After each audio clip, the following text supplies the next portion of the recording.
এক জঙ্গলে এক ভয়ঙ্কর সিংহ বাস করত।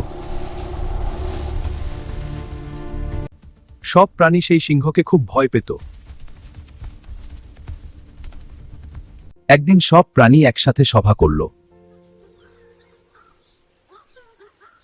সেদিন খাবার হিসেবে খরগোশকে পাঠানো হলো।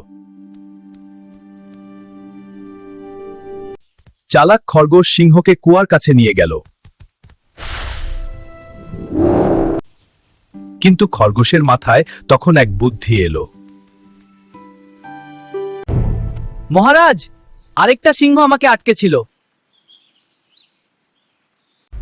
এ কথা শুনে সিংহ আরো রেগে গেল। খরগোশ সিংহকে একটি কুয়ার কাছে নিয়ে গেল।